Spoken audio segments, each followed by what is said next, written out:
Good morning, ladies and gentlemen. Just checking. Yep, it is still morning. It is still morning. 11:31. It's a bit late. It's a bit late. But a couple of things. We have no Bibi. As you can tell, Bibi doesn't look like Bibi right there.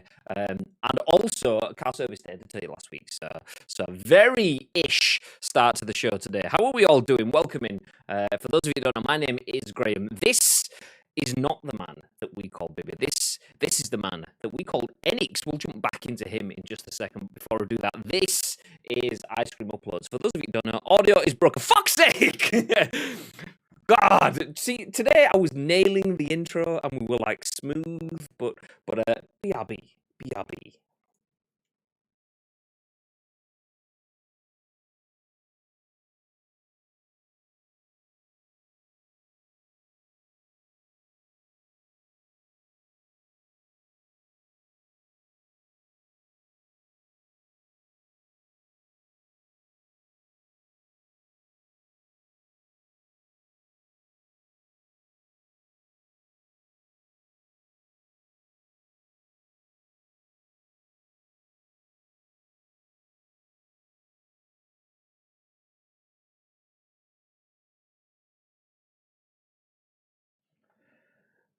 Okay, are we back? We seem to be back, but without Jordan. Great. How are we all doing? Let me just see if I can get Jordan back. Jordan, there he is. Okay, is the audio good? Is it still crackle and popping? Do I still sound like Poundland Wally? What are we saying? It's not David Fish, but it's on fire and always love and memes. So let's go and stay frosty with a double touch-ish performance, Kappa, or just insta-rip. All the things that Jenkins just said. I agree. Anyway, as I was saying, oh, we are good. I was just about to tell you that this is Ice Cream Uploads, but hopefully you know that. He says it all over the website and everything. Anyway, we are Ice Cream Uploads, with, like I say, a little bit of a facelift for now, because Bibi isn't in for this week, so Jordan has jumped in to fill his shoes. We'll jump onto that in a moment. Let me just jump back to the chat. Everything's sorted better, yeah. Okay, sweet. We know it works. It's good. Okay, as mentioned, this is Ice Cream Uploads, and we are all here for, in true ice creamy fashion, The Scoop. This is the UK's #1 video game podcast, even if we do say so ourselves. We're going to give you our thoughts and impressions on the biggest, the best, and the breaking stories in the world of video games that's happened over the weekend, and we want your thoughts and impressions on our thoughts and impressions. Feel free to give us your thoughts and impressions on Jordan's impressions. I want to know what you think. Feel free. Obviously, I mean, keep it calm. Calm down. Anyway, you can share those impressions with us live on Twitch. That's where we are live right now. You all know that because you've been telling me my audio's been fucked, which I appreciate you giving me that information. We do go live on Twitch each and every single weekday at 10 a.m. Ish, very big ish today. We do have an ish emote for times like this. Yes, I haven't get the car serviced. Yes, Bibi isn't here. And yes, I'm doing 1,000,001 things at once. So things might not be quite smooth. We might be okay once we get sailing, but we'll see how we go. Anyway, we do go live at 10 a.m. ish. So if you're in the chat, please feel free to get involved with us live on Twitch. If you aren't watching live on Twitch, maybe you're watching on demand. Well, the people in the chat have a job for you. If you are in the chat, please feel free to use the voice. Those thoughts and impressions that we spoke about a second ago, I do want to hear them from you because we turn this live stream into a podcast, a video on YouTube and an audio podcast that goes on iTunes, Spotify, SoundCloud, and Google Play. On-demand listeners do not get to use the voice in the chat. They do get to listen on demand later on. So if you're watching YouTube, hit like, do it now. But if you're in the chat, please feel free to use your voice for those guys. Before we do jump in, a couple of things to mention. First of all, exclamation mark muscle moose, just because, you know, I'm having a can of muscle moose juice tropical. Nice. It's not a spawn. That's just, I have free drinks from them, so I'm having one now. Nice. But the other one, and probably the more time relevant one, is exclamation mark loot drop, because today is the day. I'm not going to say due to lack of organization at all, but we only announced yesterday what today's loot drop price is going to be, and that is going to be the same thing as last month. We had a lot of people a little bit disappointed that they couldn't get an ICU esports jersey. You can see one there. Mr. Gary Clark did win the esports jersey last month because he won a merch item of his choice from the Gamers Apparel store. So if you're in the chat and you are a sub, make sure you're in the Discord. Make sure your accounts, your Twitch account and your Discord accounts are linked because that could enter you into the loot drop a little bit later on today. One person that is a subscriber will win a prize today. That's the gist of it. You get to choose whatever you want from our merch store. Jobs are good. But that's all that out of the way. I'll read Jordan. Wagwan.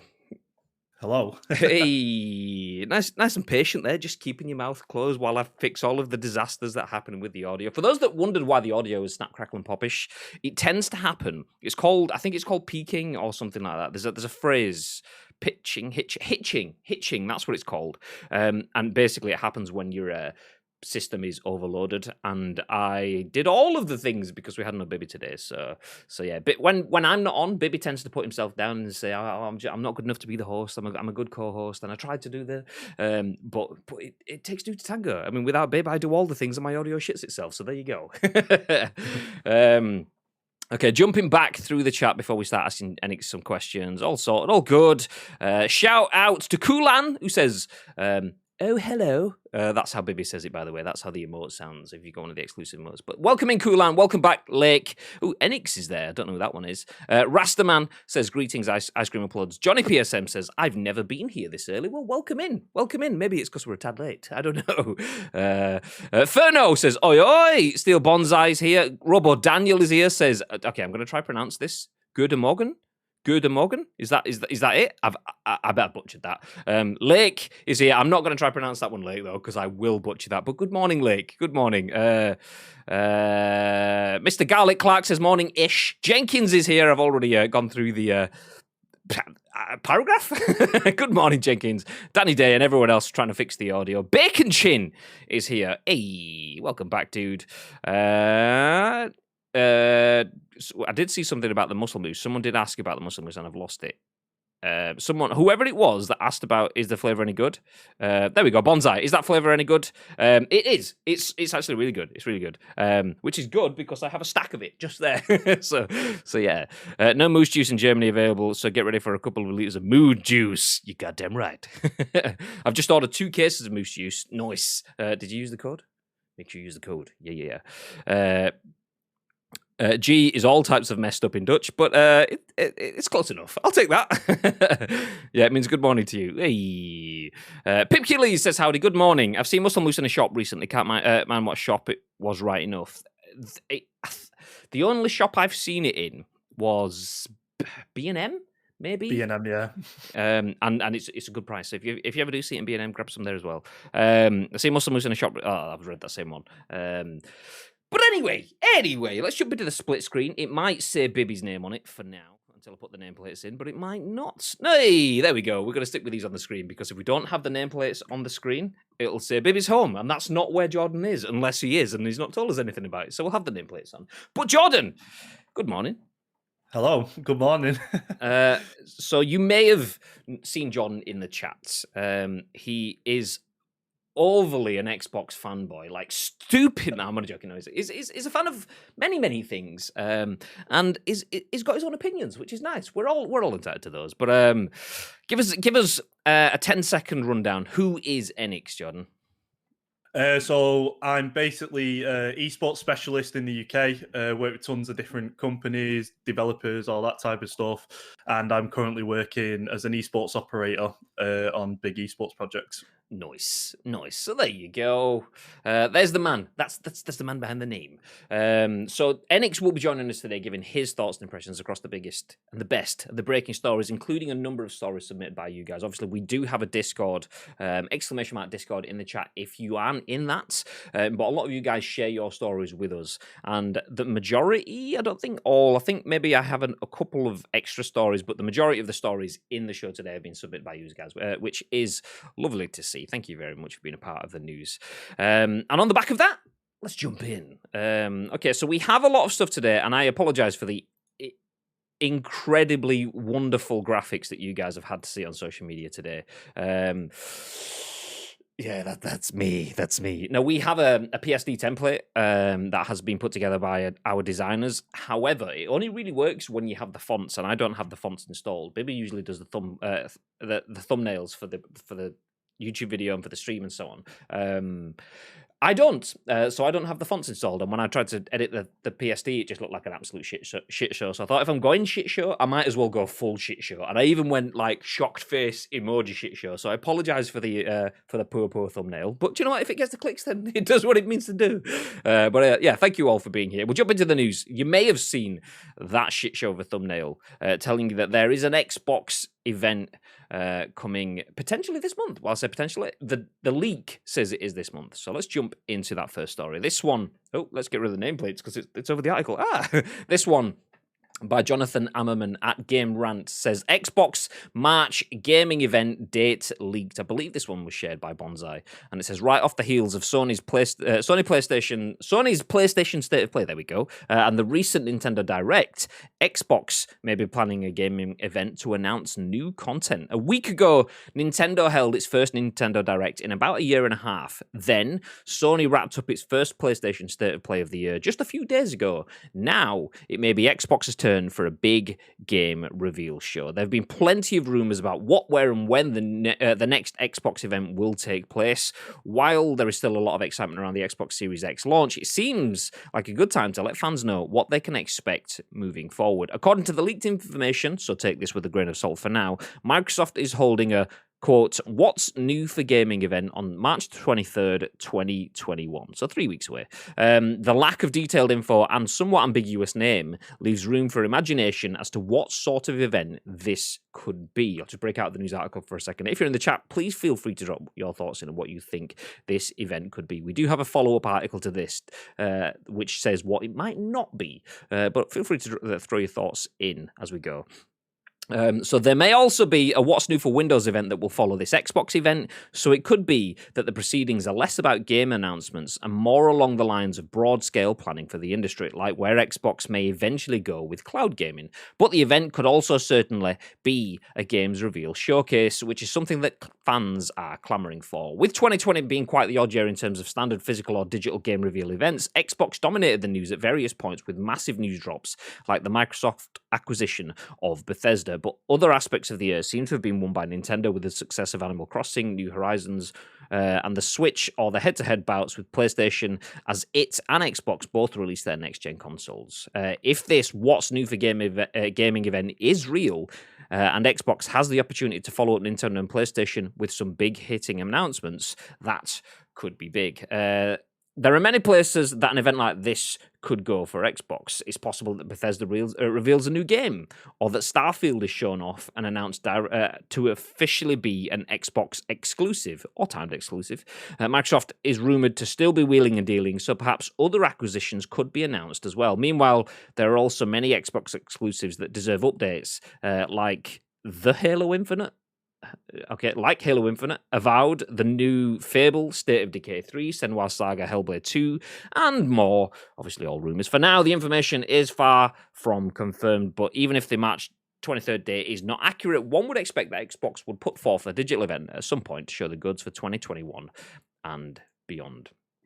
What are your initial thoughts on that, Jordan? We'll jump straight into the next one, but do you see the likes of Halo Infinite, Avowed, a new Fable, State of Decay 3, Senua Saga, Hellblade 2, and more potentially being announced in this, or not? No. I generally just think it's more of say like where they're going to announce like what's coming to the Xbox platform in terms of software updates. Because the key thing is the fact that they're doing what's coming to Windows right after. So it just aligns with like possible new software updates. That's the thing that first comes to my mind. I don't think they're going to announce new games. I think realistically, we have to look at where it's going in terms of news, and I think everything's just going to be announced around E3 time in terms of video games. But yeah, I 100% think it's software based. Just seeing in the chat, someone wrote Jenkins wrote esports with a capital S, which made Robert Daniel cry. So there you go. But anyway, moving back onto the next bit. So I did say we did have a follow-up article. So a little bit more to add to that. Andy Robinson at VGC. Shout out to Gary for adding this in as well. Xbox tell fans not to expect a world premieres event in the near future. Marketing boss, I like the fact that they called him the marketing boss, not the Xbox boss. There we go. Marketing boss shoots down March event speculation. Nothing coming soon. So Xbox's marketing boss has told fans not to expect events with world premieres or game announcements in the near future. The comment was made in response to a press article speculating that Xbox could reveal a new Elden Ring trailer this month. Reliable Microsoft reporter Paul Thurrott has claimed last week that Microsoft would hold an event on March the 23rd, which we've just seen. Quote, just to set expectations, this is not happening, Xbox's Aaron Greenberg said of the Elden Ring speculation. Quote, there are always things we have in the works, but nothing coming soon that would feature game announcements or world premieres like this. Despite the denial, more than one high-profile games reporter suggested last week that publisher Bandai Namco Entertainment would lift the lid on Elden Ring, the From Software title that hasn't been shown publicly since 2019. GamesBeat reporter Jeff Grubb said on Friday that he'd heard the title was being planned for an unveiling soon, and Bloomberg's Jason Schreier echoed the comment, stating there was strong evidence the game would be shown soon. Announced at E3 2019, Elden Ring is a fantasy action RPG described as From Software's largest game to date. The title takes place in a world created in collaboration with A Song of Ice and Fire author George R.R. Martin, who was tasked with creating Elden Ring's lore rather than working on the game's story. Do you know what? We don't need to know too much about Elden Ring, so we can pause there. Thank you very much, Andy Robinson, everyone at VGC for the article. We get the gist. So there is an Xbox event coming. The Xbox event will be coming March 23rd. I say there is, with a pinch. There's potentially an Xbox event coming, but that event doesn't look like it's going to have any, I'm going to say it again, by the way, any world premiere announcements. It has to be said like that, because if you've seen an Xbox conference, then that's what you get. So it doesn't look like we're going to have that. So, yeah, okay. With that considered then, Xbox says no major game announcements. That kind of ties in with what you said around E3, right? Yeah, so I mean, realistically, when we think about it, Xbox is doing a lot of big moves this gen. You know, they've got Bethesda, that's not been announced yet. I feel like a big event will be made for Bethesda alone. And that's when we'll probably find out whether the games are going to be exclusive or not to Xbox platforms, so xCloud, PC, and obviously Series consoles. I just think this event's just going to announce like Edge series, a new browser for Windows, next gen browser. I generally just think it's just going to be standard software updates and what they're bringing to the Xbox and PC platforms in terms of software updates. Because we got to think as well, Xbox is really pushing esports. So from my experience, Xbox is really pushing Halo. Halo's only going to be on console. And we can see that recently with all the big stuff that they're building up and announcing with all the esports competitions within Halo. So Microsoft's moving a lot this year. So realistically, any games outside of Bethesda, I think we're going to see that at E3. I think they're going to do a separate event for Bethesda alone. And this event, I generally just think, yeah, it's just operational software updates. I'm just going to stop for just a second. I'm going to take off the nameplates, and it will still say Baby's Home. I can guarantee that social distancing. Enix isn't in Baby's Home. It just doesn't look as good with the nameplates. It just looks a bit cluttered on screen. So yeah, taking it off. So you think this is going to be a standalone Bethesda event at E3 as opposed to absorbing that into the Microsoft event? Maybe. I mean, they could do it all at the same time and just have one big bang at E3. I think one of the issues we had last year was the fact that news was just too far spread out, and I think companies don't want to make that same mistake. I also think from the feedback that they've seen from the Nintendo Direct and State of Play, which got quite negative feedback, I think Microsoft really want to set expectations for this one and make sure people, aren't going crazy over stuff. I know I've been guilty of it before, but it's. Yeah, I just think Microsoft this year are going to, hit the nail on the head with the news and how they're going to present that. They had issues before. Remember last year when they had these small events and people like that was absolutely terrible. Like nothing in that looked next gen. they're trying to set themselves up basically. So yeah, I generally think everything will be announced at E3. I don't think we're going to see game announcements, especially Elden Ring. It's the new From Software game. Look how popular Dark Souls is, and Demon Souls is selling really well on PS5 when people can get hold of it.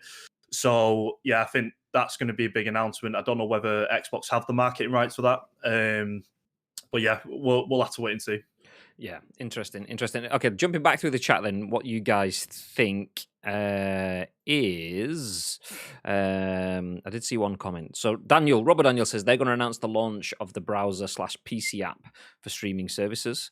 We have a wild bib in the chat as well. I'll rate pet. I don't know if you've seen my WhatsApp page. Oh, you have done. You've responded. He's spending the day painting fences. Way. Well, that's an offence. Okay, never mind. Yeah, it's an interesting one. I mean, I would like to see advancements on xCloud. And a next-gen browser is what Bib's put in. I mean,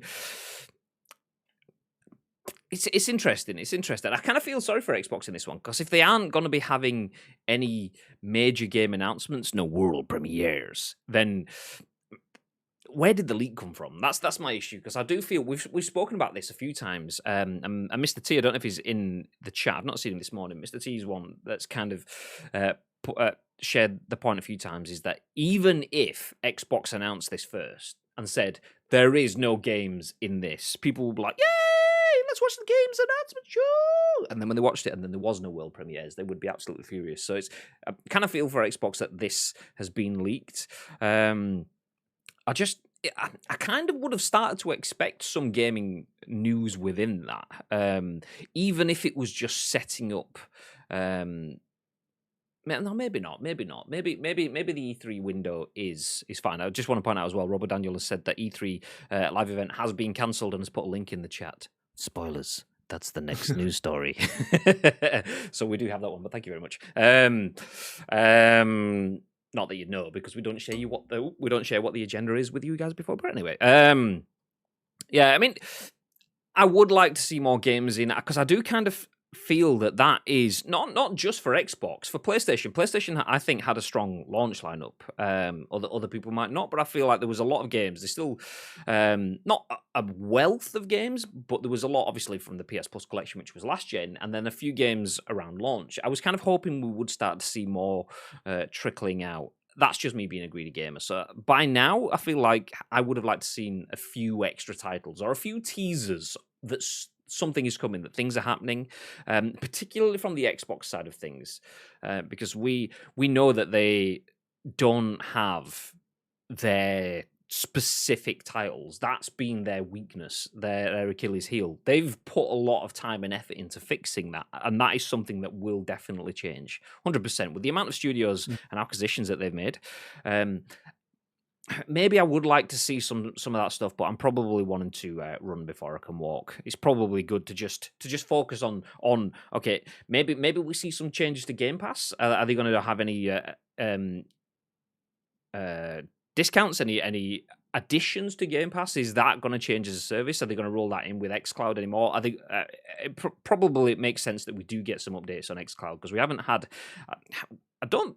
Correct me if I'm wrong. I don't believe we've had any Xbox announcements on xCloud for 6 months now, have we? Unless I missed something. So I was thinking it was a couple of weeks ago, they shown off xCloud working in browser now. So like Stadia. So you can literally log on a browser and just start playing the games through the browser. Now, I think they've done that to bypass the iOS stuff that's happened. So basically, you can access xCloud from anywhere. They did add last week more titles to mobile controls, so that you can control it through on-screen mobile inputs. So I did try Minecraft with that. That worked really well. So they are adding more games to that, making it more accessible. So yeah, I mean, they could announce more xCloud stuff. Another thing I wanted to point out as well, realistically, the only big Xbox exclusive releasing this year is Halo Infinite. It's the only one we know about. Everything else we don't. There's been leaks for Forza Horizon. The next one is Forza Horizon 5. It's set in Japan. There was a few map leaks with that. But yeah, we don't know anything from Microsoft. They could be making more acquisitions. They weren't shy to admit they wanted to make more acquisitions, and they're waiting until they're done and making big announcements and having this big game showcase. Microsoft buys PlayStation.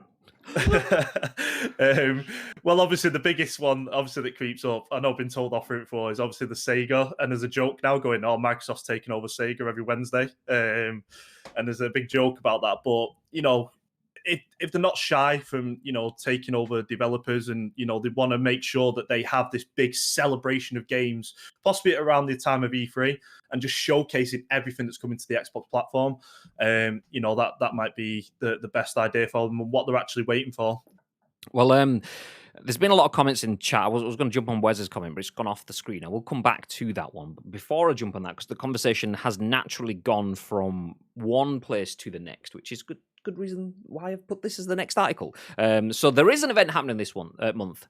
It's super early. We take it all with a pinch because we from what we know, air quotes, from what we know, there will be an Xbox event on the 23rd of March. There might not be. We don't know what it contains. That said, following on from that, as we go into the summer then, Andy Robinson at VGC says, E3's 2021 live event has been cancelled, LA City documents claim. VGC previously revealed organizer the ESA has been pushing forward with digital show plans. I don't actually have the note in front of me, but this was shared from one of you lovely guys in the community in the Discord, so thank you very much. So E3's physical event for 2021 has been cancelled, according to Los Angeles City documents published this week. In a new report published by the Board of Los Angeles Convention and Tourism Development Commission, a sales update lists E3 2021 as a cancelled live event.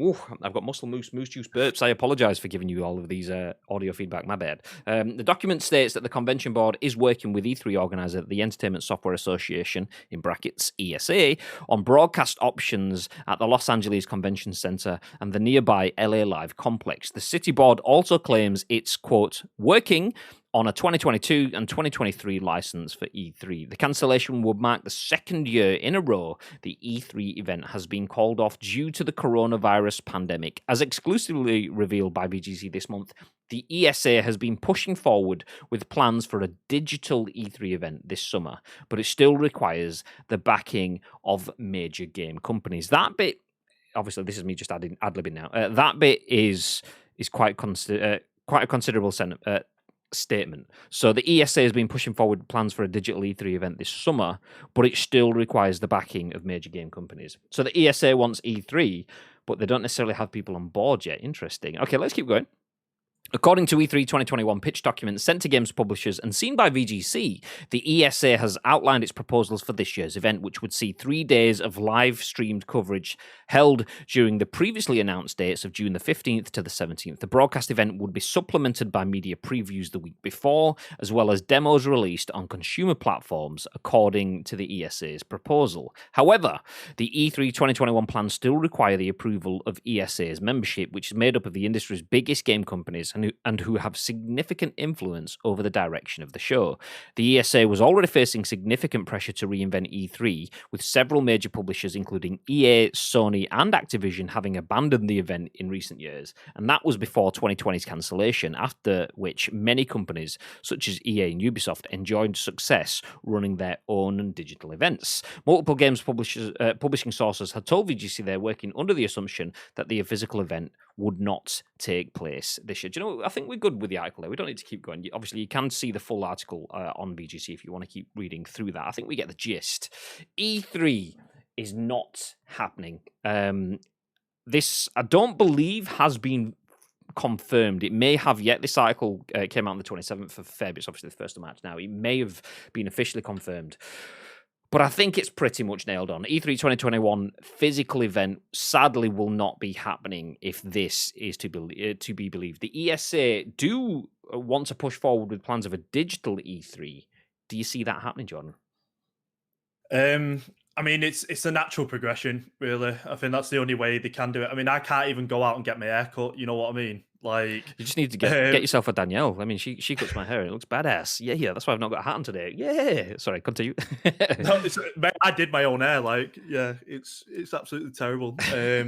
I think someone pointed out when I was out shopping, saying, "Oh, you know, you got a bit of hair missing there," and I was like, "Oh, I've done the line too." In, but yeah, anyway.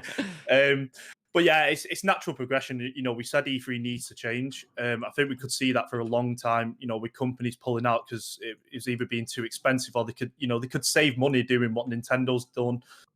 You know, doing the Nintendo Treehouse that they do every year now, and obviously Sony moving to its state of plays. I think that's going to be the natural progression. I just wish that it was all in one area.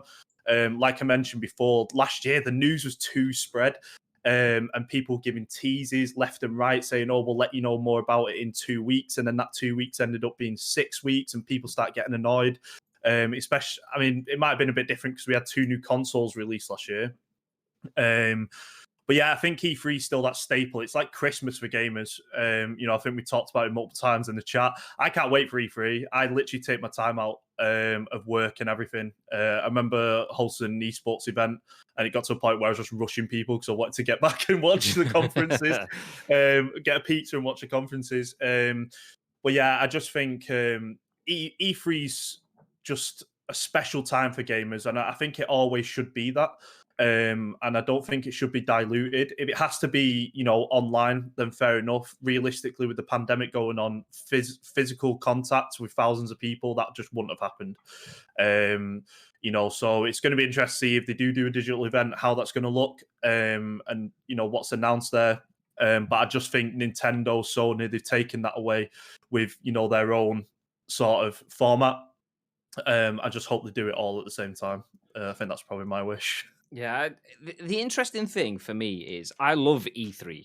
Do I love the ESA? Not so much. Once again, they leak my information, motherfuckers. That said, I do love E3. And I've said previously, E3 is gamer Christmas. It has been from before I was in the industry. It was that time in the summer where you'd know what the new games were. It started out as cheesy, cheap conferences, and then it built into this massive spectacle that we have today. So I love the idea of watching E3. I'm a fan of things like that in general. So I'll watch some of CES. If I can watch some of the MWC, which is the Mobile World Congress, I'll watch that sort of stuff, although I'm less interested in the Mobile World Congress. But I do like to see new tech, new industry innovations, new games, and so the idea of that is wonderful for me. However, E3, there's been a lot of comments in the chat, so I may miss some today. I appreciate all the messages in the chat and you guys talking amongst yourselves. It's wonderful. But Gary's there. Publishers, we'll do our own thing in 2021. ESA, join us. Publishers, how much? ESA, it's $250,000 to use our logo digitally, or $300,000 for a logo and a couple of colours. Publishers, lol.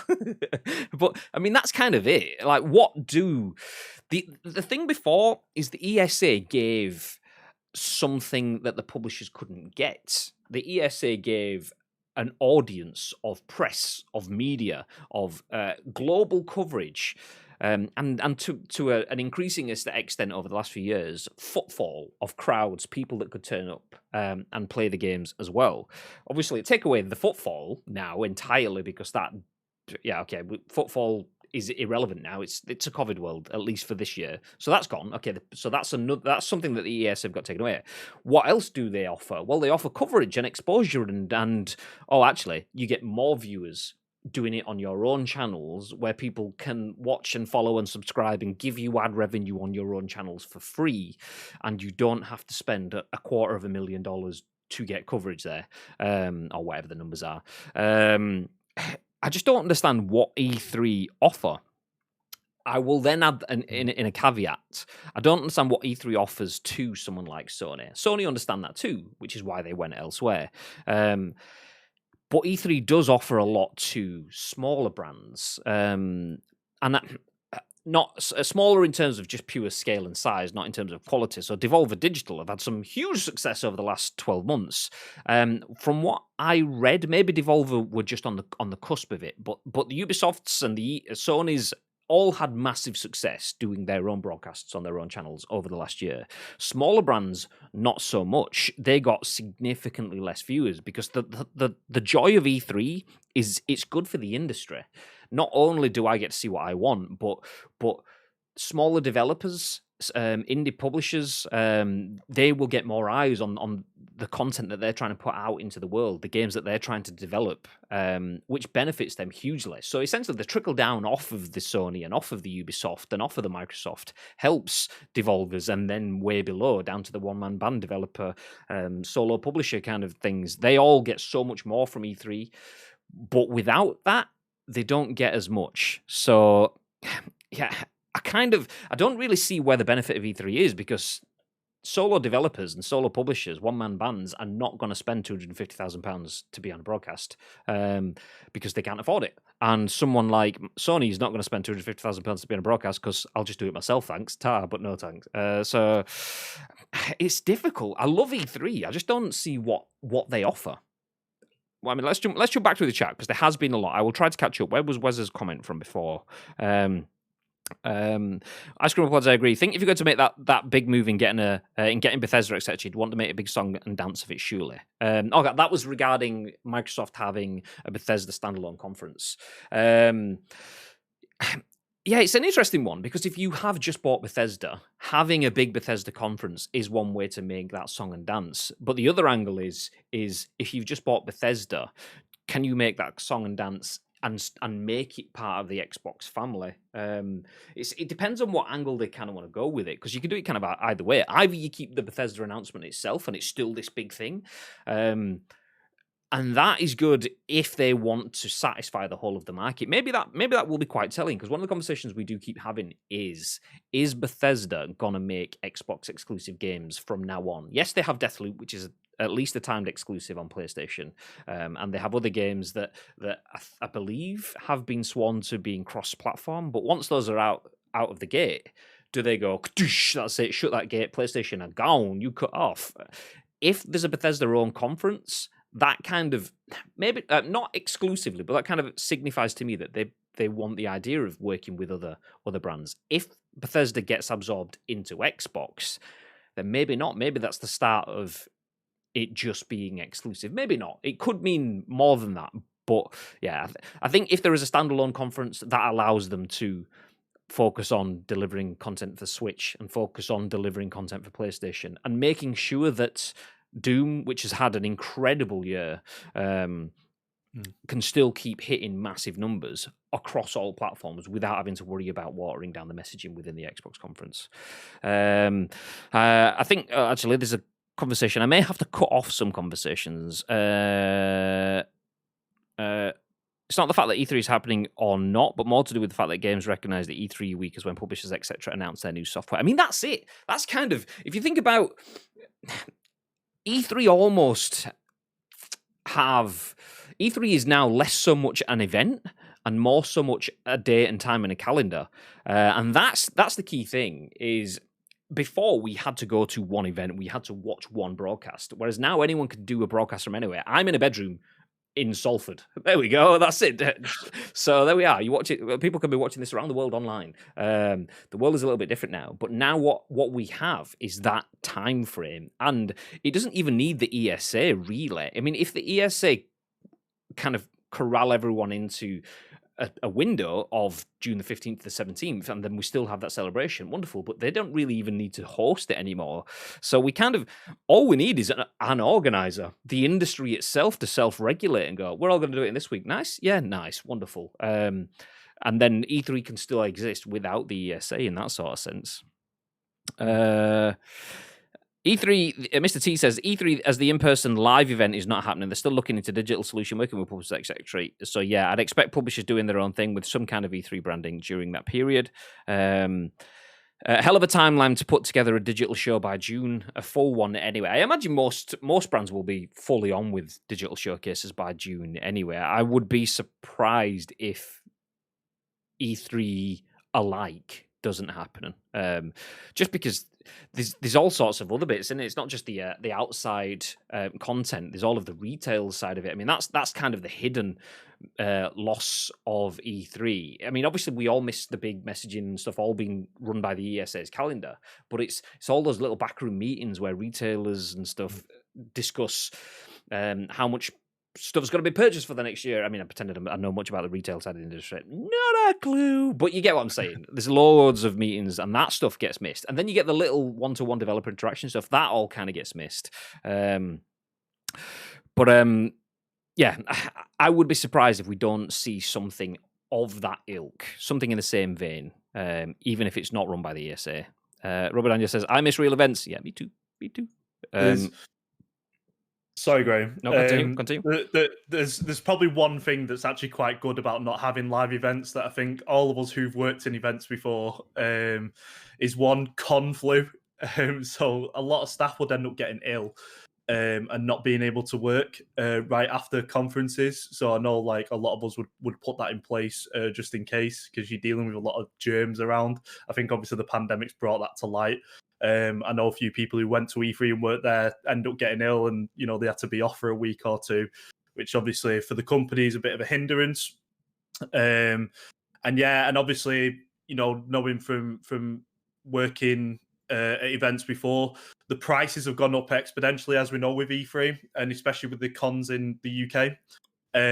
So yeah, a lot of companies just don't see it valuable anymore. So yeah, there's a lot of benefits with obviously E3 not happening, but do you think it'll be beneficial if it was an actual date, like if it was an E3 week and the companies just released all their content during that week? Yeah, do you know what? We'll champion it. We'll absolutely piss all over the ESA and make ourselves absolute enemies of the industry. But we'll just make. Let's have a look at the calendar. So when is June the 15th? April, May, June the 15th is the third week of June. So that's it. From the 14th until the 18th, the third week of June, we will just call it Summer Games Week kind of exists. Something along those lines. We'll just all call it that, and we'll all just agree to meet up and bring our own games to show. Nice? Yes, there we go. I've saved you all £250,000. Now, if you can just pay me my benefits in kind, which is £240,000 per person. Oh, fuck, I've turned into the ESA. No. Oh, God damn it. So I think skipping past a lot of the chat, Ads does not want Microsoft to buy Bethesda. Says they will ruin Bethesda games. There's a discussion on that. We'll skip past that one.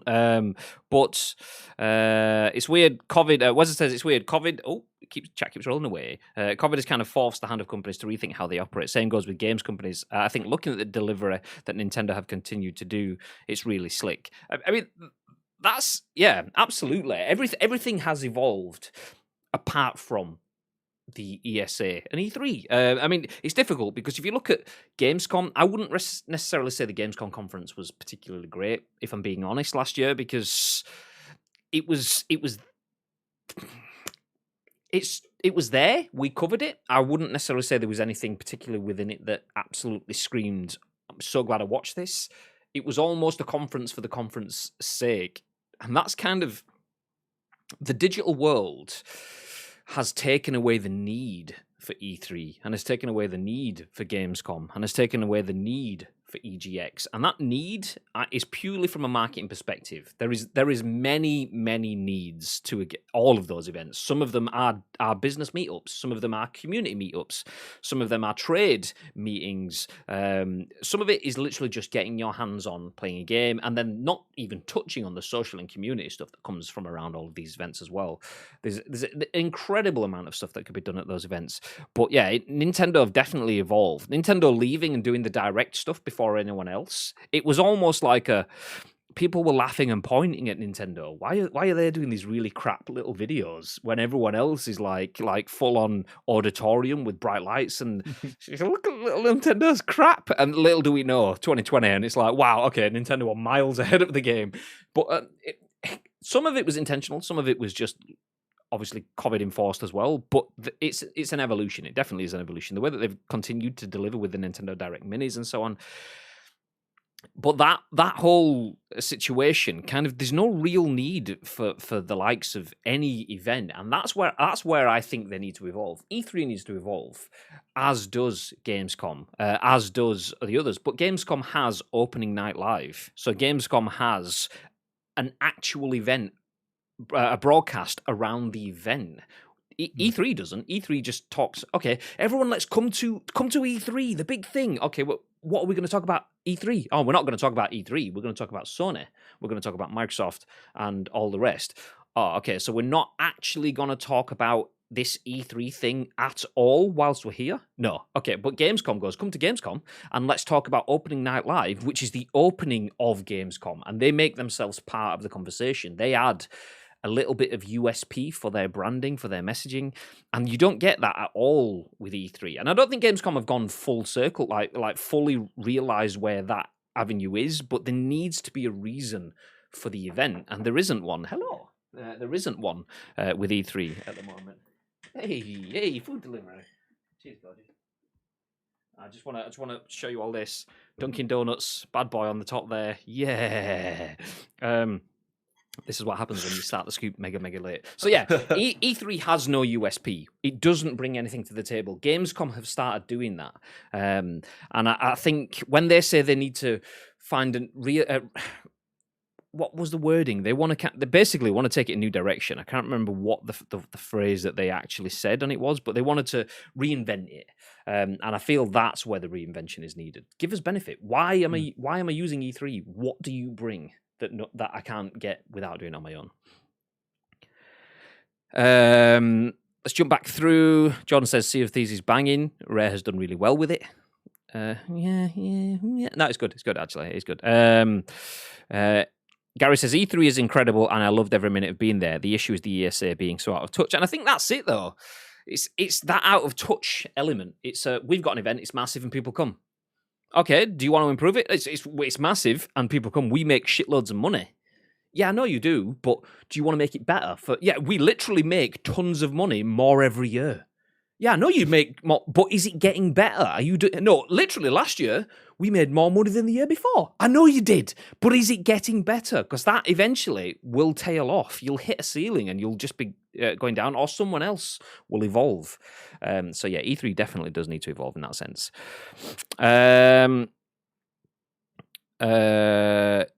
The new Pokemon game was 4K 60 FPS, so there's definitely a new Switch being released. For sure, Switch Pro, yo. We've covered a few bits on that. That's even though Nintendo said it's don't expect a new Switch anytime soon. Anytime soon is a malleable statement. So yeah, anytime soon could be within the next 30 seconds, and soon has passed. So now I can announce the new Switch. So yeah, they've just had the Mario version of the Switch. They're letting that have its moment in the light. 15 minutes of fame in the limelight. That's what I was looking for. It's 15 minutes fame, and then after that, that's when I expect the Switch Pro to be announced. Well, if the Pokemon Direct was banging, since we're talking about Directs and obviously it being effective, like this Pokemon Direct was really, really good. Obviously, they've shown Pokemon Snap and then they've shown obviously the remakes of Diamond and Pearl. I didn't really play those. And then obviously they've shown Legends Arceus, I think it was, the proper true open world Pokemon game. And that game looked very, very, very, very basic in terms of its graphics. And I think that was the first showcase where I've seen, I think we're probably going to get a Switch Pro. But it looked great. And in terms of Direct, that did really well getting the Pokemon message out. And Nintendo didn't have to spend to be at a conference to do that. So, yeah. The thing, they are kind of, like I said, that's where they're ahead of the curve. Their audience now, it didn't quite work on the Wii U, be that hardware, be that software, be that messaging or so on. That's when we were all kind of poking fun. Look at all these. It was almost like the industry was judgmental bullies. Look at all those nerds in the corner talking about their little Wii U and stuff. Nerds all having their own little private conversations. And then the thing is, though, those private conversations, all those nerds now know where those conversations are going to take place. So they all keep going back to their private little corner. But their private little corner is now Nintendo Direct, which everyone is watching. So it's like, oh, fuck, those nerds knew what they were doing all along. God damn it. So yeah, smashing it, constant content as well. Even if it's not full directs, even if it's just minis, even if it's third-party minis, which obviously they couldn't have had previously because they didn't have enough third-party support, but they have definitely been nailing that. Okay, jumping back up. It feels like physical conventions are special events, says Weza, but with the way the world is now, it's not possible. I think more companies will lean to online shows going forward because the cost versus reward. Absolutely. I suppose the bigger question on E3 is this: who's it bigger for, the consumer or the publisher? It's the idea. I mean, if it was never bigger for the publisher, then it would never happen. So E3 if it's happening, it's bigger for the publisher. It's as simple as that, really. And the balance could be that it's massive for the consumer as well, which makes it then even bigger for the publisher, because it's obviously cost benefit analysis. It's okay, there's a cost, but the benefit of it's huge. So boom. But soon as it's not, the cost isn't outweighing the benefit. The benefits aren't outweighing the cost. My God, I absolutely butchered that. I hope you know what I'm saying. As long as the benefits outweigh the cost, the publishers are on board. Soon as that starts to drop off, and soon as there's alternatives, I mean, the alternative, massive event, full production, stage show, looks wonderful, people there, it sounds good, and we get video content that we can use for the next 12 months until the next E3, and it's amazing.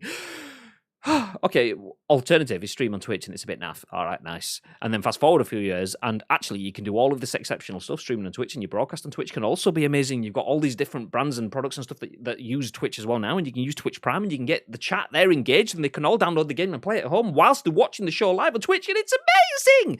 And it doesn't cost you 250 grand. Then all of a sudden, the benefits of being on Twitch are actually a little bit more attractive now. So yeah, it's always bigger for the publisher. And the hope is that benefit for the publisher passes on to the consumer, and then everyone's happy. But if it's not bigger from the publisher from the off, then that's when it'll disappear. And that's where we are now. I genuinely think the future of E3 is a week, is a calendar, is a set part in the breakout of the year. Like I just said, like jokingly, okay, 3rd week of June, we'll call it Summer Game Week. That is E3 now. Just in the same way that, I mean, Christmas is Christmas. It's not necessarily owned by anyone. It's just a date and a time where we all do our own thing. It's kind of that. That's kind of what E3 is. And ESA need to evolve if they still want to be a part of that conversation. If not, it will happen without them. It is happening without them. So they now need to reinvent themselves to keep themselves in the conversation, as opposed to allow other people to come to their event, because the event is happening whether they're there or not. I mean, there is a flip side to this, says Robert Daniel. Isn't it more beneficial for publishers to announce their games when it isn't in the same week as another? That way you don't have to compete for media attention. Yeah, absolutely. I mean, this is a debate that we had probably close to 12 months ago, maybe more like 6 months ago, or maybe just before E3 last year. And we were having this conversation of, I mean, the benefit of being in E3, there's things to weigh up. It's if you have E3 or Summer Game Week, whatever we're going to call it, everyone knows to look out for news, and it's that trickle down effect of all the brands having their stuff at the same time mean that people splurge. People like an event. You get the crowd mentality. Everyone's excited. It's provocative. People don't even know what it means, but it gets the people going. It's like, yeah, I want to get caught up in this. And having Sony and Xbox and Nintendo and Ubisoft and everyone else doing all of the things, Crafton doing all the things. Robert Daniel, I see you. Give me some colour, so. So yeah, all of that, people love the idea of that, and it gets people going. So that's good for the industry. It's good for consumers. But good for specific brands. I mean, okay, what's good for the industry isn't necessarily the best for Sony, because if Sony puts their messaging out and it's okay, and then Microsoft put their messaging out and it's fucking wonderful, then that doesn't necessarily help Sony so much then. So if Sony waits, actually, well, let Microsoft put their messaging out now with everyone else, and there's lots of noise and stuff, and then when it goes quiet, we don't have to fight against the noise. We can just put our message out, and it becomes the constant news, but not the celebration. So there's positives and negatives of both. You can control the narrative without noise by doing it when you want, but there is that crowd mentality surge that comes with a central event. What are you saying? Oh, sorry. I was going to say, like, so the best way to think of it is, you know, you wouldn't really have realised at E3, but when the whole Cyberpunk stuff was going on and they kept changing their release dates, so many games were changing their release dates when Cyberpunk changed.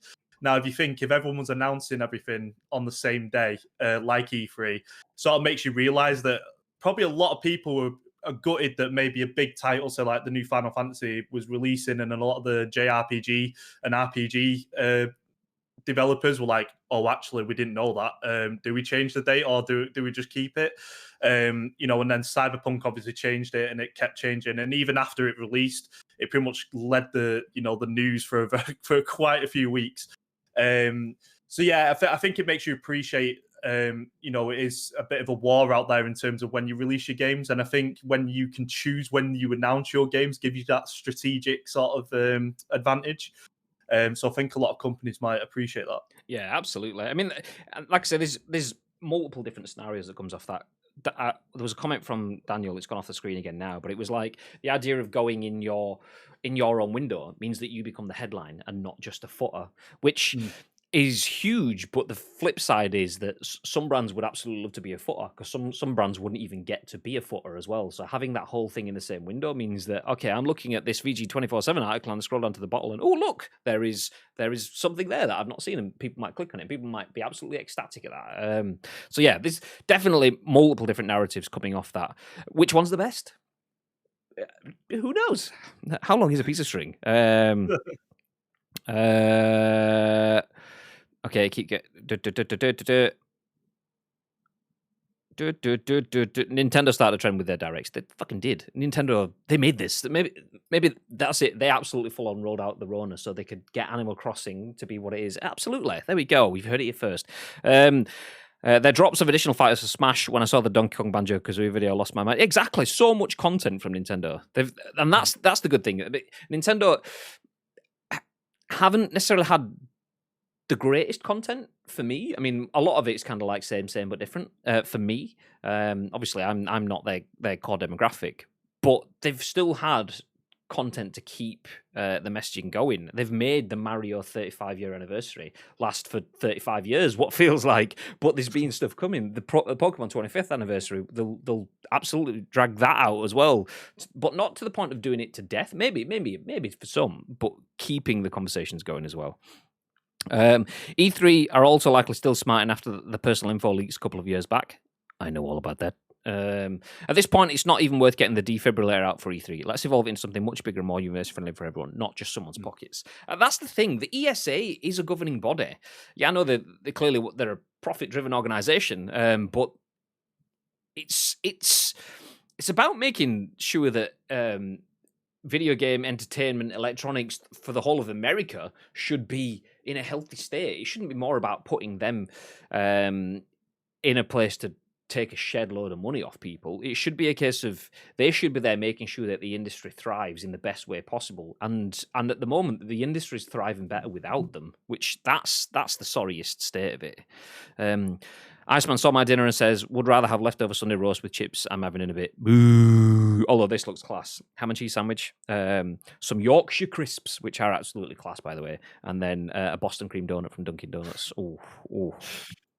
I really need to get back into Smash, not played it for a while now. Asim says, always said, turn E3 into something Gamescom like, industry and consumer show, brackets, when safe to do so. It becomes more relevant for all parties. Exactly. I mean, you look at how Gamescom is by far and away the best, because ESA forever didn't want the consumer. We don't want the great unwashed in here with us. We are the industry and the industry only. Okay, well, that's fine. Your 60,000 people will pale in insignificance when you look at the 350,000 people or whatever it is that goes to Gamescom.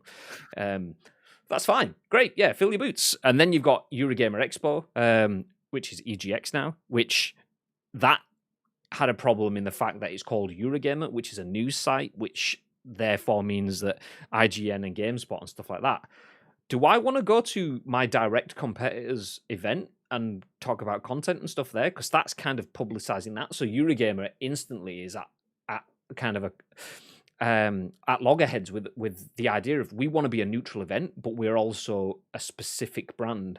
So Gamescom just didn't have any of that. It wasn't by a brand that already exists in a news platform. It wasn't there to make just industry titles available to other industries. It was the huge celebration kind of idea that Sony was the one that used the word celebration. They're not going to go to E3 and stuff like that. They're going to go to more celebration events.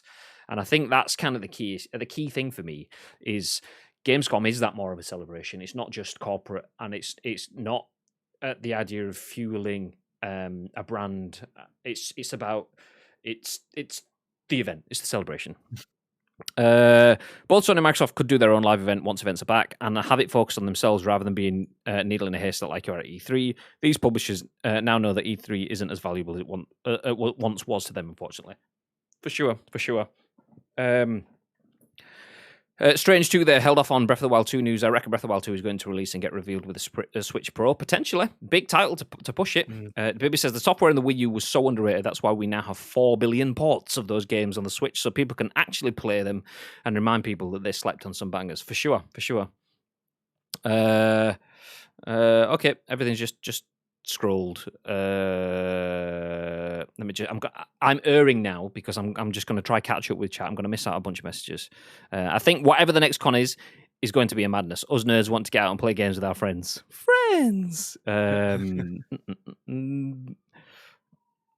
Okay. I think we're okay. There's nothing too time consuming, so I'll jump ahead. Not time consuming, time relevant. I'll jump ahead to the next story because we are now over an hour in. So next news of the day. This one I will go through, but I will probably take a little bit of a back seat on because I don't know. But I know that Enix will have a lot of information to share on this one. Sherif Saed at VG247 says Final Fantasy VII Remake Part 2 will take full advantage of PS5. So Final Fantasy Remake Integrate will look, run, and play better on PS5, but you'll have to wait for the sequel to really take full advantage of the software. Since the moment it was announced, Final Fantasy II Remake Integrate felt like a decent, if predictable, it ramps up effects quality, offers frame rate and visual modes, brings sharper textures, and so on. The game even takes advantage of the DualSense controller's adaptive triggers, all standard fare for a PS5 upgrade, as we've seen in most other last-gen games getting enhanced editions on PS5. Those technical upgrades are fine and dandy, of course, but they don't quite take full advantage of the PS5 hardware. For that, game director Tetsuya Nomura said, "We'll have to wait for Part 2. Speaking to Famitsu, the veteran director singled out things like DualSense haptics and 3D audio as features not supported in Integrate. Quotes, in terms of graphics, lighting and textures are the main adjustments in Integrate, but environmental effects such as fog have also been added to further enhance the sense of realism and immersion in the world," said Nomura, as translated by VGC. Quote, "As for adaptive triggers, they are partially supported. However, in terms of using all of the features of PlayStation 5, please wait for the next game where we can start from scratch," he added. This isn't particularly surprising as games rarely take full advantage of new hardware and its features at release. The Final Fantasy VII Remake sequel will be developed with PS5 in mind, so it's more likely to excel in showing off the hardware, not to mention build the game in ways not possible on PS4. We'll pause there. So, Final Fantasy Remake Part 2, gonna look pretty nice. What are your thoughts? Yeah, so I've got quite a bit to say about this, but I'll try and keep it like medium short. So first of all, if you didn't know how much of a Final Fantasy fan I am, I actually have Cloud tattooed on my hand right there, and I have him tattooed all over I just want to stop you. I've been outside and I have seen clouds. That is not what a cloud looks like. Well, you know, they could do. You might sit there one day and go, "Oh, that looks like cloud." It's like, it is a cloud. Like, fair point. So I'm a huge Final Fantasy VII fan. So FF7 Remake was my game of the year last year. I remember obviously we were in lockdown. Sony had cancelled my pre-order digital, and I was waiting for my money back for that, and I didn't have any money to get the physical version. I was sweating because I really wanted to get it on like day one. And yeah, honestly, what amazing experience. The music was excellent. You know, the whole atmosphere, the world, the animations, the characters. It was such a good game. Now, there was one big thing with it. So I was playing on the PS4 Pro, and the graphics, the texture work was ugly. Like, I'm not gonna lie, that there was a big meme about like Cloud's apartment that you went to, and the door just not rendering for about 2 minutes. The textures were really bad, and instantly a lot of people started saying, "Why wasn't this game made for next gen? You know, why didn't it wait for the PS5?" And I think that's why it was such big news the other day when obviously Final Fantasy VII Remake Integrate got announced, and it was like this next gen. It's going to be 60 FPS, 4K. Obviously, they've reworked the textures. I mean, someone pointed out the background textures. It literally looked like a 240 by 240 JPEG, like for the city in the background. It was that bad. And someone compared it with the new trailer, and it looked really HD, and you know, it looked really, really good. And just those subtle changes, which you know we sort of take for granted on how much better a game can look just from those slight texture changes, etc., and the lighting. So yeah, it doesn't surprise me that the second game is going to be on PS5. It just wouldn't run on PS4. It's the same with Cyberpunk. I don't know why it released on Xbox One and PS4. We're starting to see games require more to look a lot better. And we're not going to get that if they're released on the older hardware. And we can see that specifically, especially with FF7, Cyberpunk, and a few other games as well, which are played that don't run that well on base consoles. So yeah, definitely, it makes sense that it's coming to PS5. I know a lot of people have kicked off because the new Yuffie DLC, which introduces a loved Final Fantasy VII character that's playable, and it's a whole new chapter. That's only available on PS5, so PS4 owners of the game can't access that. And also the fact that FF7 Remake on PS Plus can't be upgraded to PS5 either. It's only the people that have bought the game can upgrade as well. So this game's made headlines in loads of different ways. Obviously, this just coming out about the second game basically only really being available to next gen. Yeah, it doesn't really surprise me. As said, if you played the game, you'll understand why they've done that. Yeah, it's just the texture where it just looks so bad. The rest of the game looked quite well. The interesting thing for me is Final Fantasy Remake 7 Part 2 will take full advantage of the PS5.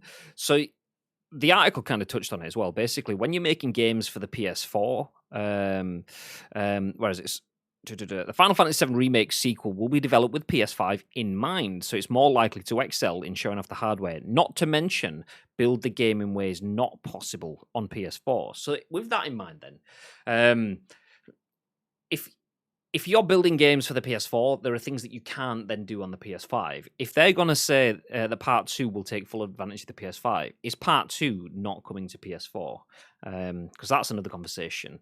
Is if it's the same game, the Final Fantasy Remake in multiple parts, should all of the parts come on the same console? Because if you buy a PS4 and then Part 1, 2, 3 all come out on the PS4, and then 4, the end, comes out on PS5, you're like, fuck, I can't even finish it. So, I mean, what do we think on that? What are your thoughts on that? I generally think that this game's a little way off. So, you know, a lot of companies said you won't really see next gen stuff until like 2022, 2023. Xbox have said it, PlayStation have now said it. Obviously, they weren't very clear in the communication, especially when they said we believe in generations. And now we're starting to see they pretty much lied about that with a lot of stuff. But as I said, if you played FF7 Remake, you'll understand why it's moving to PS5. So if you ever play it on PS Plus on a base console, 100% you'll be thinking, you know, I want to play this on the next gen. And by then, a lot of people might have got their hands on a console. I think the biggest issue with this is, you know, people can't get their hands on a PS5 or a Series X. So, you know, the install base isn't there at the moment. And, you know, if we look at, say, like Demon Souls, that's a good point actually. So Demon Souls keeps rising back up into the charts every time there's a PS5 drop. So we're starting to see like people are buying the next gen games. So yeah, 100%. I think this is the way forward. Just sticking the games on next gen and just sticking with it. If it makes the game better and how you creatively visioned it, then that's it. You know, and I know you should cater to everyone, but you know the next gen's out now, and especially me, I just expect it to be on next gen. I don't want to play it on PS4. I want to play it on PS5, and utilize everything. I agree. What do you guys think? I mean, we're probably not. We're probably our own echo chamber because we will all. I mean, we're doing a podcast talking about video games. The chances are we're going to have the next gen anyway, so it doesn't really matter to us. But what do you guys think? If you've got any thoughts on if that's an issue or not, then feel free to drop it in the chat. But Final Fantasy VII Remake Part 2 will be coming in the future and potentially coming to PS5 with all of the benefits of that 3D audio, haptic feedback, and the likes. But let's move ahead. We'll keep up with the pace of moving forward. We do have 2 articles. I will go through the first one quickly, and then I will very quickly go over the last one and just put the link into that chat because it might be applicable, but it might not be applicable to some of you. But this next bit of news is... Oh, there we go. On your screen now. Written by JoshCoulson at The Gamer. Someone figured out why GTA Online takes so long to start up. Someone has solved GTA Online's long loading time problem, but chances are Rockstar won't be following suit. Someone took the time to try and find out why GTA Online takes such a long time to load and discovered a relatively easy way to fix the problem in the process. Almost 8 years on from its initial release, GTA 5 has gone on to sell 140 million copies and counting. However, it still takes a ridiculously long time to load, especially when playing GTA Online. Someone decided to do a little digging and discovered that the problem isn't a hard one to solve, at least for a group of smart Rockstar programmers. The digging resulted in a couple of discoveries: a single-thread CPU bottleneck that severely slows down the loading time of GTA Online, and a poorly built parser that struggles to parse a 10-megabyte JSON file. I'm going to pretend I know what that is. I have no idea. You can check out a more detailed breakdown of GTA's loading problems here, but both of these problems can be patched by someone relatively tech-savvy, providing you're playing GTA on a PC. The same dive into the load times discovered that the average wait for GTA Online to load up is a whopping 6 minutes. Wow. A poll revealed most people are left waiting for 3 to 6 minutes, while some are sitting around for more than quarter of an hour while they wait for Rockstar's servers to find them a map. With a duplication check patch in place, the wait time for GTA Online was cut to 4 minutes and 30 seconds.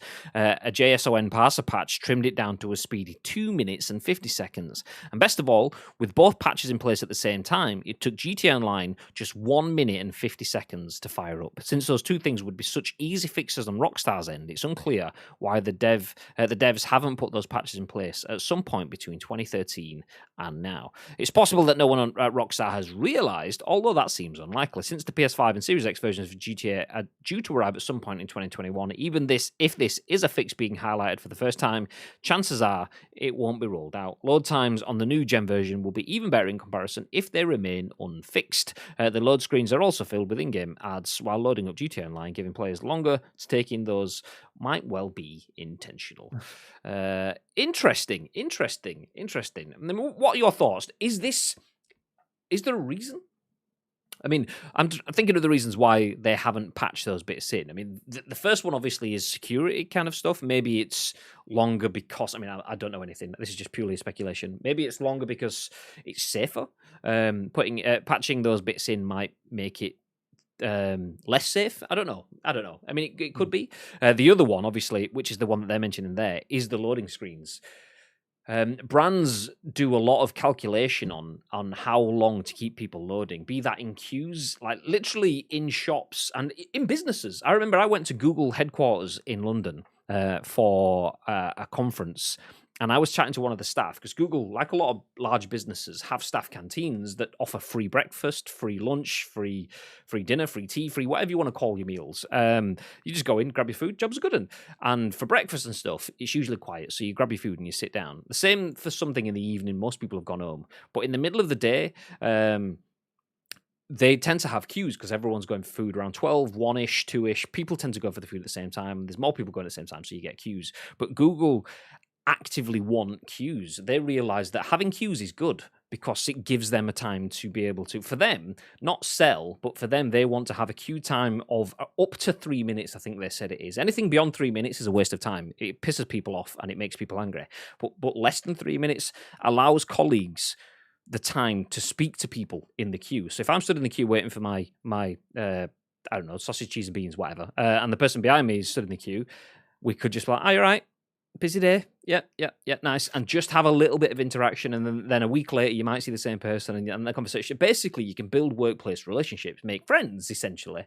And Google realizes that if you have good social constructs in your workplace, you will be happier in your workplace. If you're happier in your workplace, you work better in your workplace, and it's good.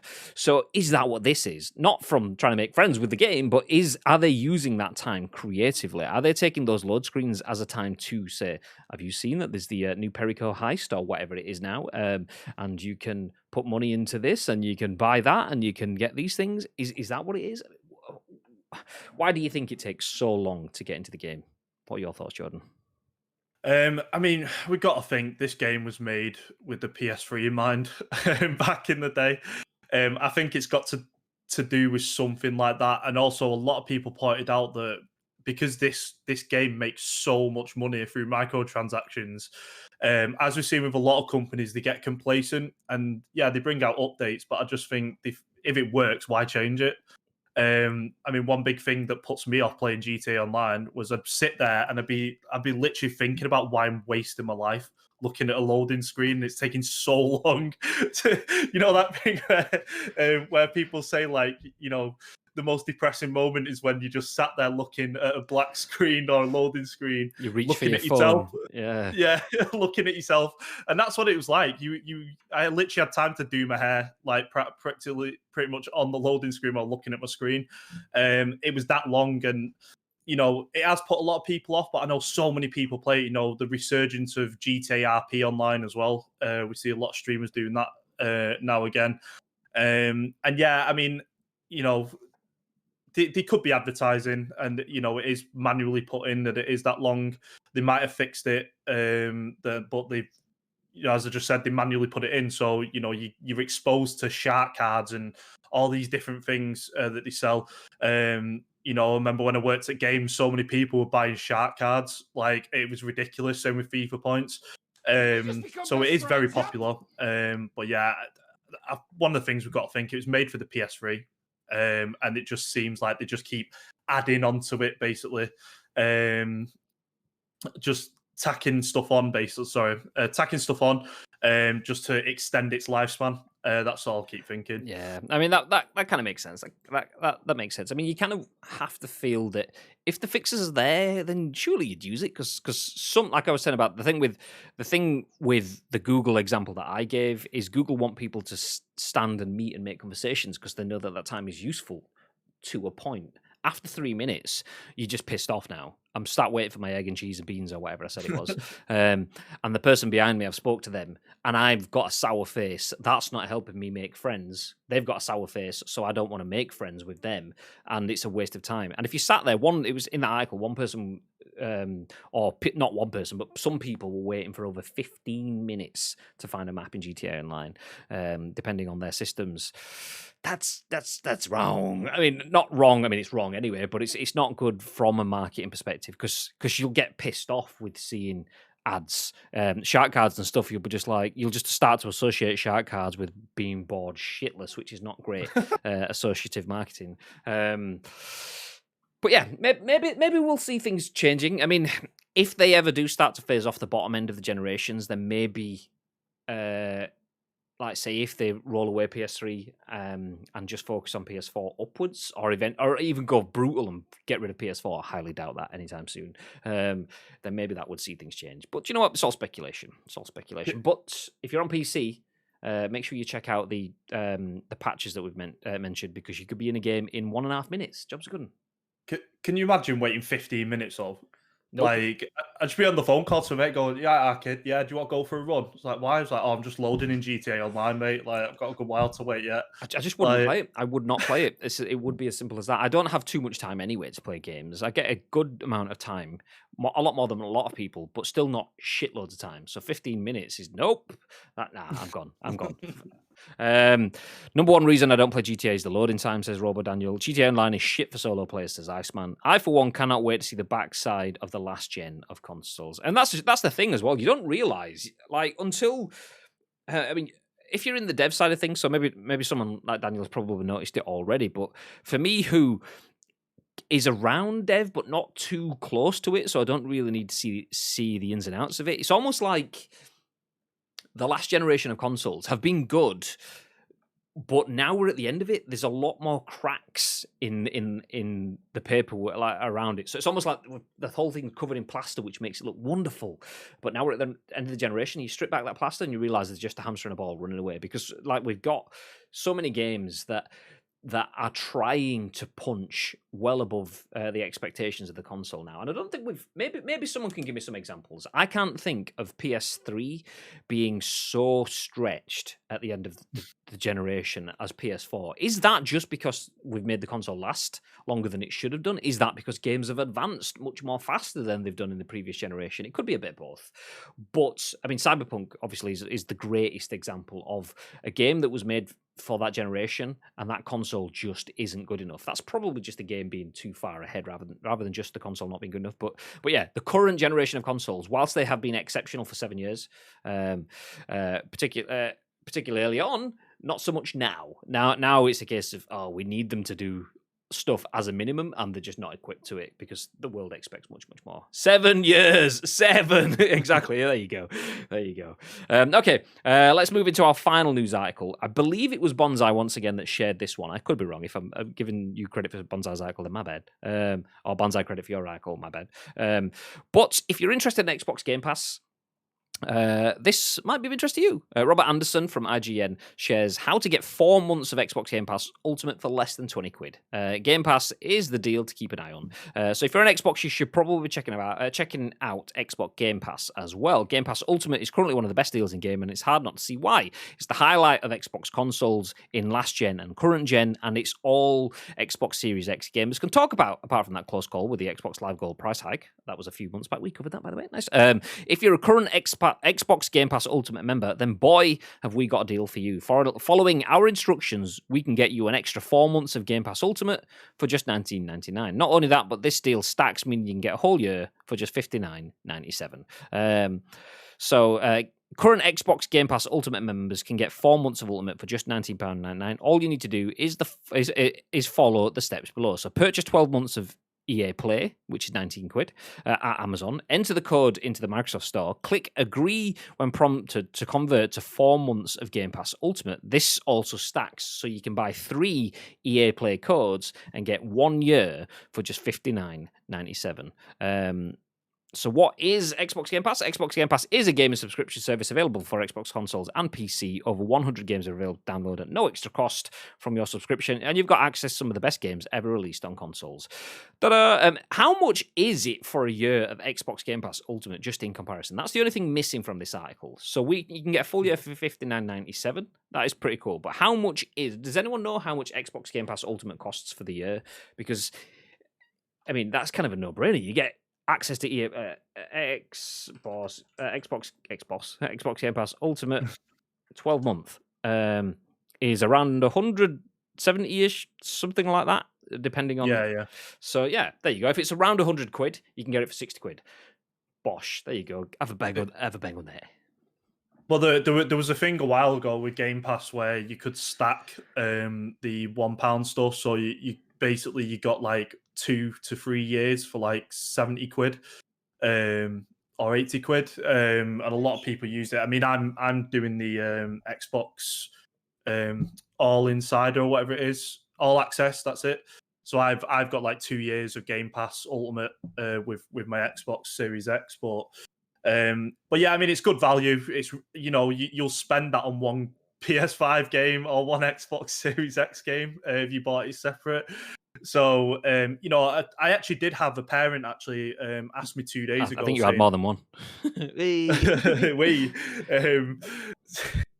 So basically, someone asked me, about Xbox because they've seen this Game Pass stuff. So I actually turned my Xbox on and shown him a fresh account.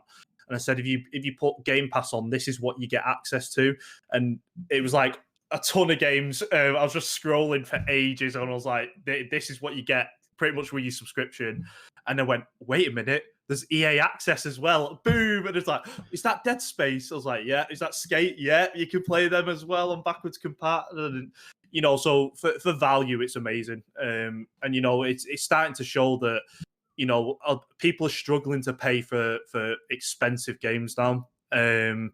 And, this just gives you an access to a wide variety of games. Xbox is really focused on the Japanese market. There's a lot of JRPGs in Game Pass now. You got all the Kingdom Hearts, Dragon Quest. There's loads of different stuff in there. And obviously all the Xbox exclusives when they come out. So hopefully that'll include Bethesda and, all the other things. So Robert Daniel in the chat says, I like new Bibby. He likes Xbox Game Pass, unlike old Bibby. It's funny. I don't know if you've ever been here when we've mentioned it, Daniel, but Bibby mentioned is like if I just say Xbox Game Pass 3 times back to back, then Robo Daniel appears. Xbox Game Pass, Xbox Game. No, I can't even say it. Yeah, if you can manage to say it 3 times, then Robo Daniel appears. But yeah, there you go. 12 months for $19.99. You buy the code at Amazon. Add it into your console, and you get 4 months of Game Pass Ultimate. So you get the full year for $59.97. And the other thing to mention, I assume because you're buying 12 months of EA Play, if that stacks as well, you'll have 3 years of EA Play then. I mean, it's probably going to change massively in the next 3 years anyway, because it's still finding its feet and being included in Game Pass, and then not, and then isn't. And so, but EA Play in itself is really good. For $19.99 for a full year, I've just done the same thing. I bought EA Play last month for me and Bib to play A Way Out on our insert coin stream. And A Way Out is an incredible game that's worth $19.99 on its own, let alone every other game that you get on EA Play as well. So getting EA Play for 3 years and getting Xbox Game Pass Ultimate for a full year for $59.97, bargain. And if we had tracking codes set up, we would be spamming those in the chat because that's how big a bargain it is. But do we have them set up? No, because today is not that day. Fair. I will appear as to be it's apostle. There you go. So just one more thing as well, just on the added value of Game Pass with how much you're spending. So when Gears 5 released, if you had Game Pass Ultimate, you got like the £140 edition of the game included with your Game Pass subscription if you're a Game Pass Ultimate subscriber. So you're saving an absolute ton of money on that. So yeah, they keep doing stuff like that. I'm expecting to do it with Halo Infinite as well. But yeah, that's mindful of, how cheap that actually is. Yeah, there you go. Bargains. Just Bows, thank you very much. Is it just Bows? Just Bows. I don't know how to pronounce it, but thank you for the follow 10 minutes ago. As well, one that I don't know if I actually mentioned it out loud, but Robert Daniel, thank you for the host. I think I did, but I might not have done. Appreciate the host. Same with anyone being here, hosting, lurking, viewing, getting involved in the chat. Much appreciate you all being here. Actually, whilst I'm talking about that, a reminder, ! Loot drop in the chat. If you are a sub and your sub has expired and you are thinking about renewing your sub, you don't have to. You can watch for free. But if you're thinking about renewing your sub, then if you're going to do it anytime soon, do it today, as in kind of like within the next hour or so, because we will draw the loot drop winner shortly. It probably won't be on stream because I've got like 1,000,001 things to do, so there probably won't be additional streams today. But I will record the video and drop it in the Discord. Anyway, the loot drop is if you're a sub, even if you're a prime, you get access to the loot drop where you could win yourself a prize. And today's prize is one of these bad boys. It's the ICU esports jersey. Oh, on a hanger as well. I'm prepped and I didn't even mean to be. As you can tell, there's mine. Greedy. Nice.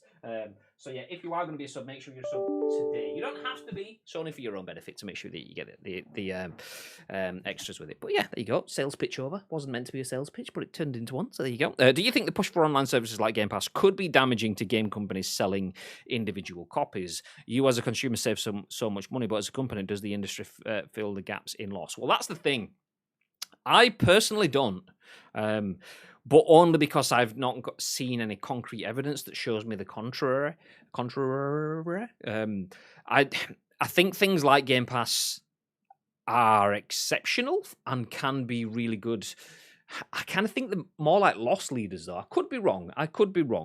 The idea of something like a Game Pass is the thing that loses you money, that brings people in, and then you earn money off them in other ways, which is great for Xbox, but less so for the brands. That said, I have seen success stories of some brands having their games put onto Game Pass Ultimate, and then non-Game Pass Ultimate subscribers have then gone out and bought it because their friends are talking about how good it is. So it being on Game Pass Ultimate gets people speaking, which is the best form of marketing. Word of mouth is the best form of marketing. So whilst it is good marketing, when everyone eventually gets Game Pass Ultimate, then no one else will be going out and buying that game ad hoc. And then it's a case of how do the payment structures work? Do you get paid by everyone that downloads it? Do you get paid by how many minutes they play it and so on? Because there's issues within that as well. If you have a game where you pay a developer on a download, then a developer that spends 5 hours making a game and a developer that spends hundreds of thousands of hours making a game will get the same money. If you pay people based on the amount of time someone plays a game, then a game that is really exceptional but is only a 40-minute story, you'll play through that in 40 minutes. One playthrough and it'll be gone. You don't need to play it again. But a game that has a lot of replayability, or an MMORPG kind of thing that has just like essentially an online play forever kind of thing, those developers are going to start churning money, because the issues that come from that then are if it's about time played the game, then you'll just get games, those types of games will just take off. Developers will be like, well, I want to make a really interesting 40-minute story, but I'm not going to make any money, so I will never make that type of game again. And that kind of kills off genres then. Everyone just makes Candy Crush, where you just play over and over and over and over and over and over and over and over and over and over. So please don't. Yeah, please don't. So yeah, it's I feel it's an exceptional deal for consumers. I don't know about publishers. I feel that there's probably a lot of working out that needs to work there. And that's where you get the issues with loot boxes and in-game transactions and stuff like that, because publishers are that's how they're trying to offset the costs that they're being lost from there, which is why whilst it's not nice to see a publisher overstepping the mark and taking too much money off you, or a developer should have said it, and taking too much money off you with in-game transactions, be that through loot boxes or expensive DLC or whatever. They're doing that because they're trying to balance the books. So they're not necessarily trying to be malicious. Some might be, but usually not. Usually it's a case of they're trying to find a way that they can maximize profit whilst not being offensive, and by giving away games for free makes them kind of overstretched with DLCs and stuff. So yeah, it definitely has potential for issues for publishers and developers. And I think that's what the early part of this generation of the console will see. Not just Game Pass Ultimate, but what Apple Arcade and whatever Google's Play version was. They're all kind of feeling out how to not only sort the pricing so that developers can get funded properly for it, but also so that consumers then aren't just either experience the same games over and over again or being stung with DLC stuff. So yeah, watch this space. We'll see. Quick one. We've heard loads of success from those as well. So like Sega came out, was it last week or the week before, saying they were really happy with Game Pass and really how well the games are doing there. A lot of devs have said it as well. I don't really think I've heard a negative, but there is an article where Phil Spencer does outline how they make money off Game Pass and how it works. And I think, oh, is that the one? Yeah. So what Asim's put in the chat, there's basically 3 different ways that they offer to basically put a game on Game Pass. So that's always a good read if you ever have time.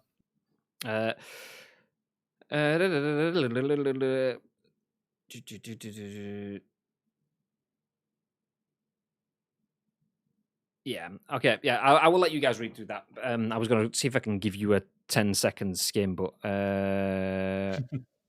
Okay. The article, the link is in the chat if you do want to click that. Nice. You can see from the taglines, Xbox Game Pass good for sales. There you go. So it seems like there's profitability on it. I mean, obviously that's exceptional for the top end games, because I can see in this article it mentions Forza Horizon 4 and State of Decay 2, which I imagine those will get some good media coverage and things like that.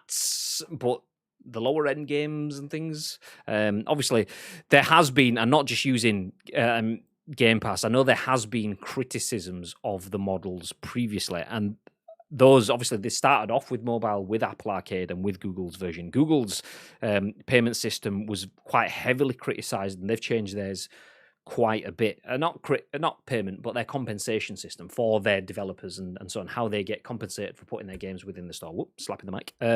So, yeah, they will definitely...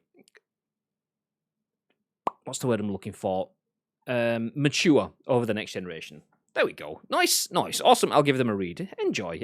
Thank you very much for the links, Mr. T. And everyone else in the chat as well, thank you for being here. I need to stick some more masking tape on my blind in front of me, because I have a blind, one of those that has the two pull strings that go down it. So you pull the string on the side and then the pull strings pull the blind up, which is wonderful until you sat in the line of one of the pull strings and you get this line in your face. God damn it. So that's nice sunny Salford. Yeah, no, it makes change.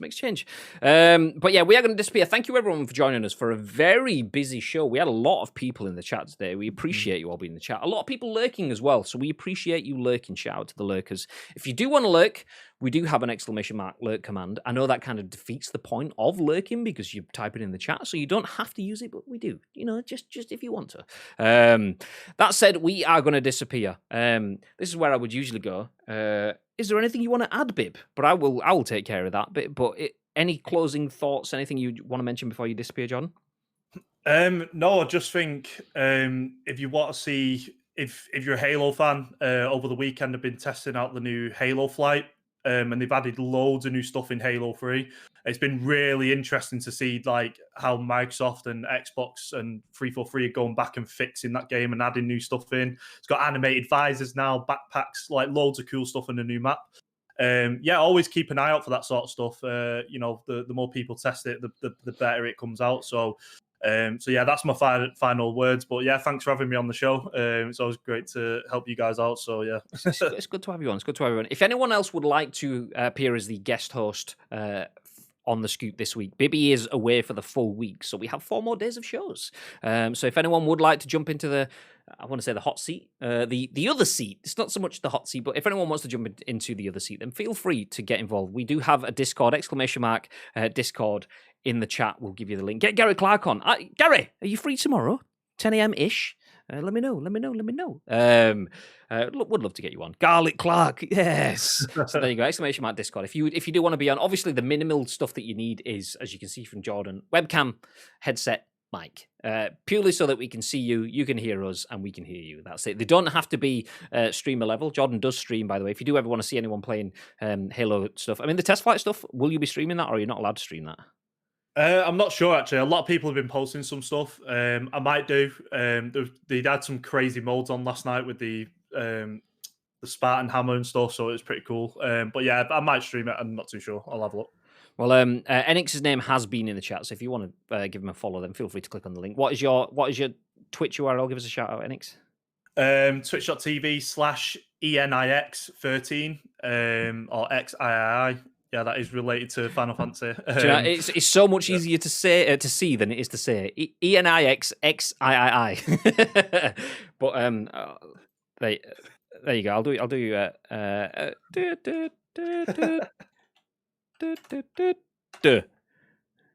There you go. And he was last playing Halo Master Chief Collection. Shout out in the chat. If you're on Twitch, you can see the link there. Feel free to go and give him some love. Like I say, if you do want to be in the show, we do have a Discord. You can get involved there in the channel called The Scoop. Just let us know if you're around and you fancy being guest hosting. Then we may get you on. But that's it. We do appreciate you. If you're not being a guest host, we do appreciate you getting involved in the show by providing us with the articles. Obviously, we give you our thoughts and impressions on the news, but if you can help us get our hands on that news, that is very useful. The Discord is there for you to do that, as is social media. We are at Ice Cream Uploads across all social media, !socials. In the chat, we'll give you the links for those too. If you have any news that you want us to discuss, if anything pops up that think, actually, I'm worth a bit of a chinwag on this, then feel free to drop it to us on social media or in the Discord. Drop us the link, your thoughts and impressions, and then we will give you our thoughts and impressions on the show the very next day, which will be at what time, Mr. Graham Day? Or in this case, Mr. Enix? 10 a.m. Ish. You got them right. Yep. Nailed it. Thank you very much, everyone, for being with us. Hope you have a fantastic day. We will disappear. As mentioned, probably no additional streams, so I'm going to find someone to drop a raid on. If you want to get yourself a few extra channel points, then feel free to stick around, because if you do follow the raid to the other channel, you get a few extra channel points. Nice. But from us, do you know what? I'm not going to say it. Enix, what have they got to do? Got to stay frosty. Yeah.